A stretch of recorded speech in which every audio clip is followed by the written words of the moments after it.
Hello friends, do you love tea and natural wellness products as much as I do? I've partnered with Positively Tea and Positively Botanicals, and I can honestly say I drink their organic loose leaf tea almost every day, and I love it. From organic teas to natural remedies, they offer high-quality products that support a healthy, mindful lifestyle. When you shop through my affiliate link, you not only discover amazing products for yourself, but you also help support the podcast. Visit the link in the show notes to explore their selections today. And for you coffee lovers, they have you covered as well. Treat yourself, support the show, and keep connecting with the natural world.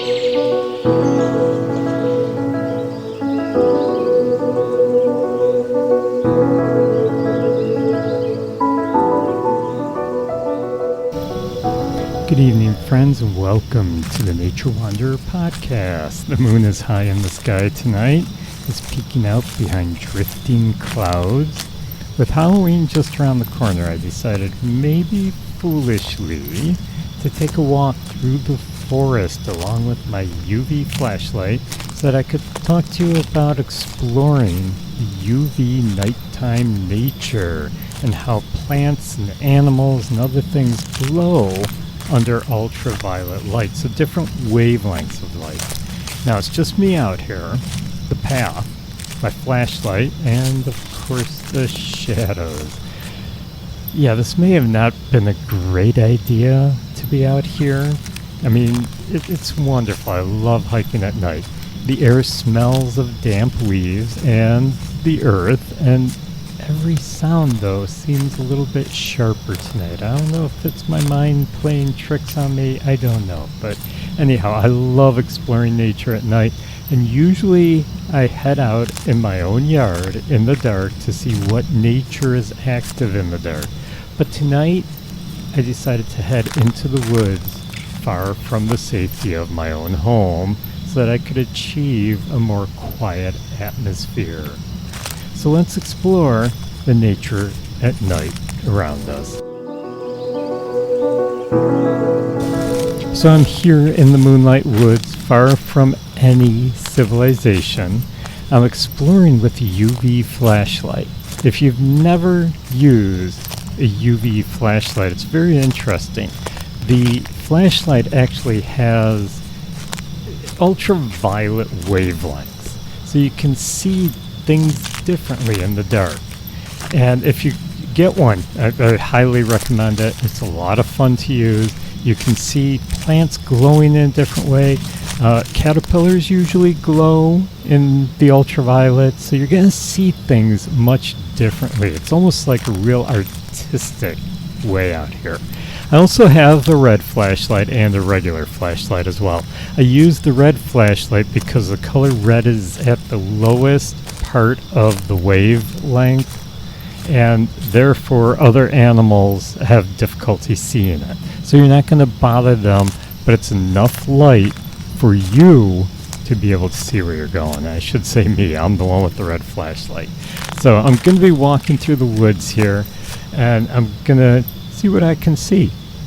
Now, I'm starting out on the trail, and like I said, I'm not in my own backyard this time. Back when I lived out in Arcade, I used to have 12 acres. I could just wander in my own backyard, but I don't have that anymore, and I wanted to get away from the noises at night, the traffic, and any human noises.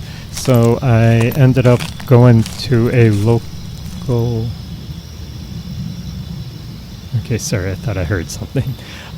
It's funny, when you're not in a familiar place at nighttime, your mind kind of plays tricks on you, but I'm going to keep going, yeah. Anyhow, I'm going to head up the trail a little bit to see what we can... Hold on. Did you hear that?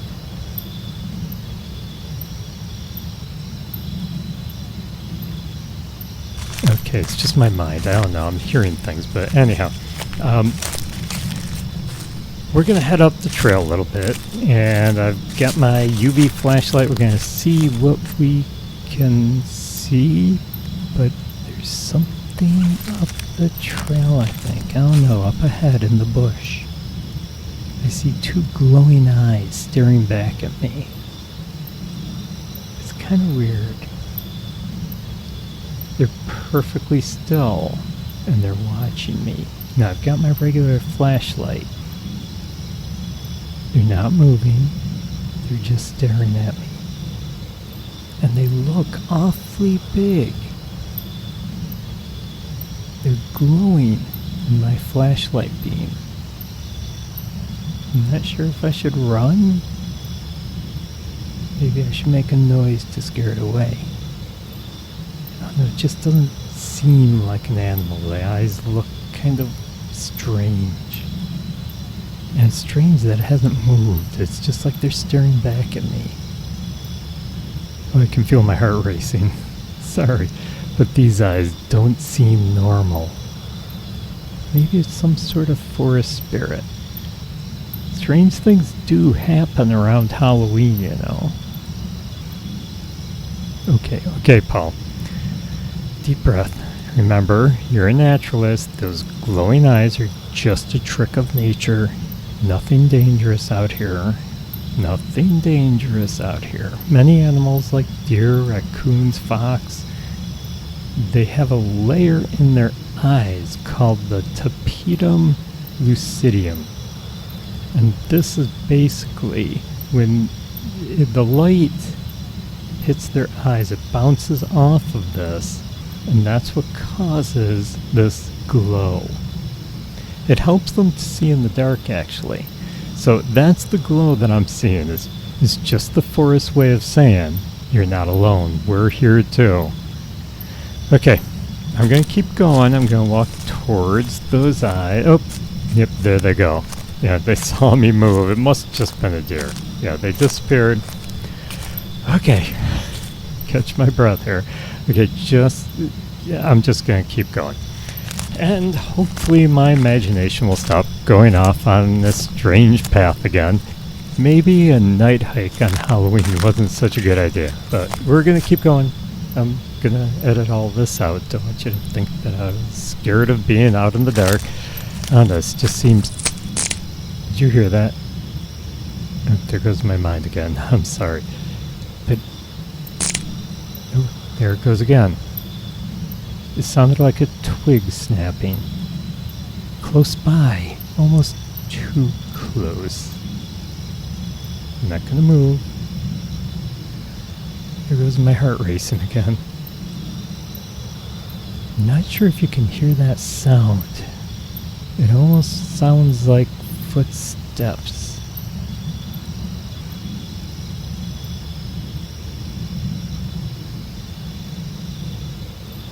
Did you hear it?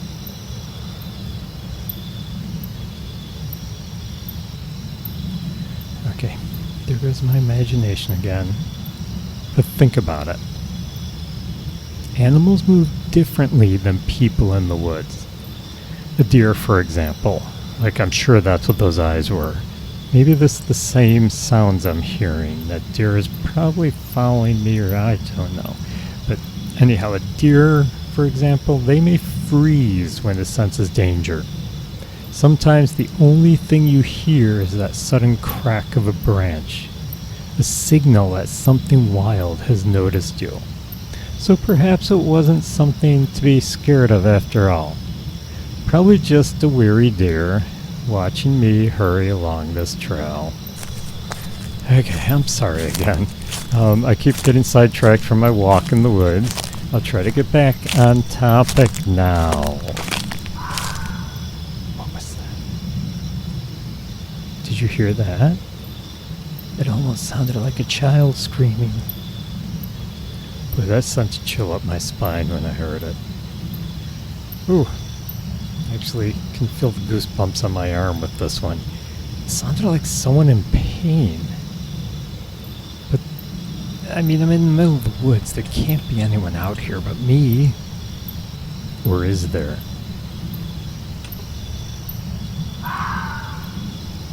There it goes again. Did you hear that? Oh boy. Maybe I should just get out of here. No. This is one of the forest's cruelest tricks. The barn owl can screech like the soul in torment. Or maybe this was a red fox. Its scream has sent many hikers running in terror. Yeah, these sounds aren't ghosts. They're just the nightly voices of creatures defending their space, calling to mates maybe, or they're warning rivals that there's danger in the woods. Yes, I do admit, they make the hairs on my neck stand tall. Let's get back on track. Let's continue on. Okay. As I said, we're exploring at night, discovering things in the dark. This looks like an interesting spot. There's some downed trees next to the trail here. Let's take a look in here. Let me get my flashlight out. This is interesting. There's an old fallen log here. And even without my flashlight on, I can see the log is, it's like it's glowing. Yeah, there's a faint glow to it. It's greenish. It's almost like pulsing, like breath. This is odd. The forest seems like alive with spirits. If I wasn't a nature educator, I would probably be running out of the woods about now, thinking this was some ghoulish aberration. Luckily, I know this one, so I can keep my heart in my chest this time. Yeah, the green pulsing glow is not quite spirits, but just as magical. This is what we call firefox. It's a bioluminescent fungi feeding on rotten wood. Ancient travelers once believed it was a guiding light of the fairies, or a trap set by ghosts. Tonight, it feels like both. Yeah, like I said, it's pretty creepy in the woods tonight. But nature is showing us how even decay can glow with life. Some of the more common foxfire fungus in our area are honey mushroom, bitter oyster, and eastern jack-o'-lantern. Let's take a look at some of the other logs here. Yeah, this is an interesting spot. I think I see some more fire glow over there. Let's get a closer look at that, and then I'm going to get out my UV light and see what I can see. Hold on. Have you ever had that feeling? That annoying feeling that you're being followed? I don't know if it was those footsteps I heard earlier, and those eyes that, I don't know. They seemed like they were from a deer, but they just, I don't know, there's something different about them, but now I've got this feeling. And I think it's ever since I saw those glowing eyes in the woods. And then with the footsteps. And now, just up the trail, I'm seeing this shadow. I'm sure it's just the way the moonlight is coming through the trees, but it's almost, I don't know. Yeah, it's got to be just the moonlight shining through the trees. It's playing tricks on my eyes, and therefore my mind. Wow, my imagination is really playing tricks on me. I swear the shadow looks like a very tall human, though. Kind of weird.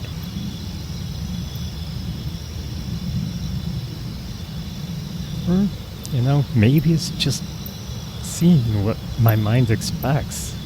Our brains are actually wired for pareidolia, finding faces and figures in random patterns of shadows and light. It is a common and often harmless byproduct of the brain's evolutionary drive to quickly identify important patterns, especially faces, a survival mechanism for our ancestors. Have you ever looked up at the moon and you see the man in the moon? This is what I'm talking about. So we see human things, human forms, human faces in everyday objects. And tonight, the forest is being really good at playing tricks with my imagination. My instinct is to get the heck out of the forest and head home. But deep down inside, I know there is science behind all of this, and I will face the shadow.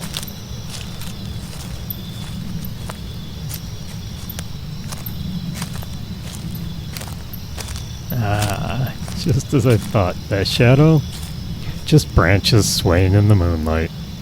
Still, it felt real enough to quicken my heartbeat, and I still have that funny feeling that someone's watching or maybe following me. I think it might be time to head out before my imagination gets the better of me. I'll have to record a night episode on another time when I'm less freaked out about everything. Maybe I'll do some more exploring on the way out, but it's gotta be the whole Halloween thing. Yeah, I'm in the Halloween mood, and it's really making my mind do weird things, find weird things, and imagine weird things, I guess. So, let's head on out of here and see what else we can find along the trail on our way out. Maybe I can get an episode out of this anyhow. If not, I'm going to record it on another day because I just can't do this. Freaking myself out here.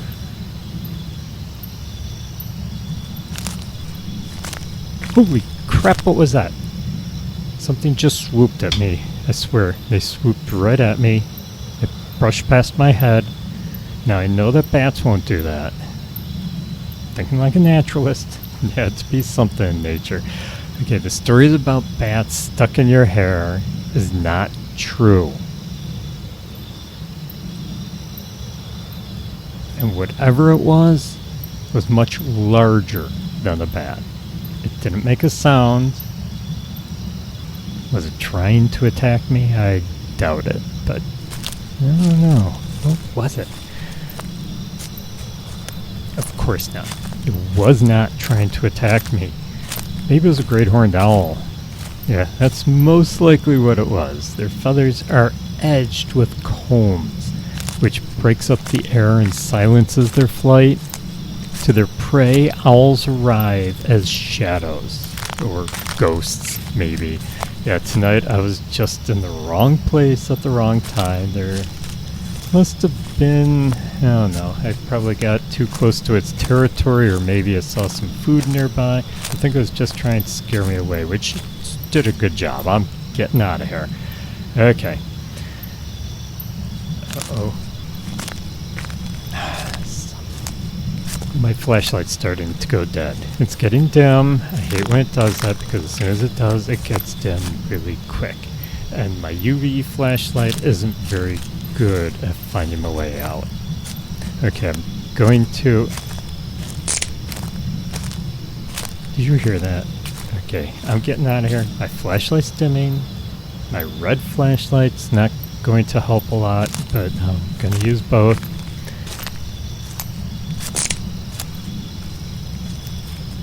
Okay, catch my breath, calm down.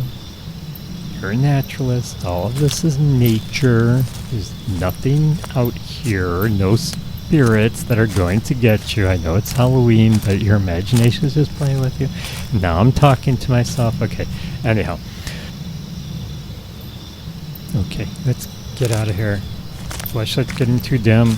I can't see. My red flashlight's not helping.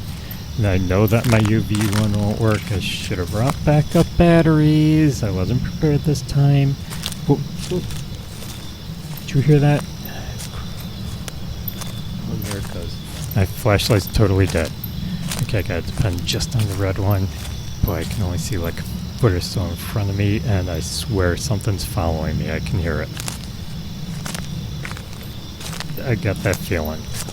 Okay, I'm getting out of here. What was that?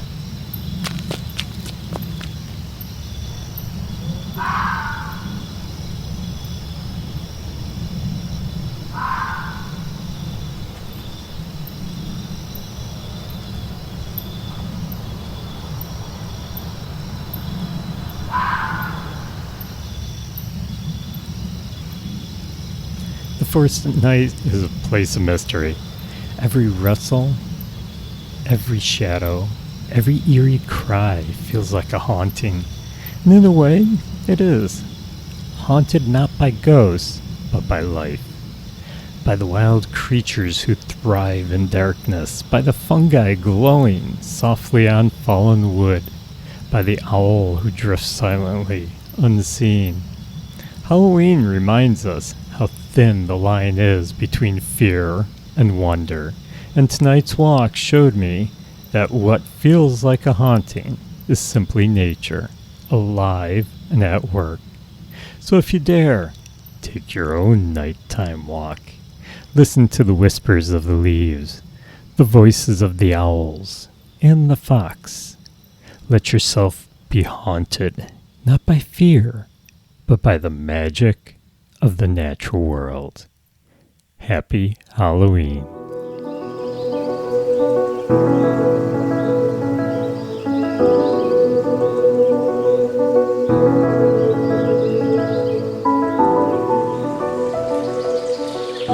Hey there, fellow nature wanderers. If you're like me, you love spending time outdoors, breathing in that fresh air and connecting with the natural world. But at home, have you ever thought about what's in the products you use every single day? That's why I'm excited to share Apple Valley Natural Soap with you. Their handcrafted all-natural soaps are made with organic ingredients, essential oils, and no harsh chemicals. Awesome! So they're not only great for your skin, but they're safe for the planet. And they don't just stop at soap. Apple Valley Natural Soap also carries a full line of natural skincare products, including shampoos, body butters, facial bars, and more. All designed to nourish your skin without synthetic ingredients. You can't beat that. That's just awesome. Whether you're hiking in the woods or just winding down after a long day, their products bring a little bit of nature right into your home. And the best part? By supporting Apple Valley Natural Soap through The Nature Wanderer, you're also supporting this podcast. Just head to the show notes and click on the link for Apple Valley Natural Soap. So go ahead, treat yourself and the environment to something better. Your skin and Mother Nature will thank you. Hello, friends. I hope you're out wandering through nature, exploring the natural world around you. Do you enjoy writing about your wanderings? Nature journaling is an awesome, fun way to remember all the adventures you have taken and how you felt during those journeys. If you're looking for some beautiful journals to keep track of all your wanderings, I have several available on Amazon, including some guided journals for children. Start your journey in journaling by clicking on the link in the show notes. Keep exploring the nature around you and keep journaling all your wanderings.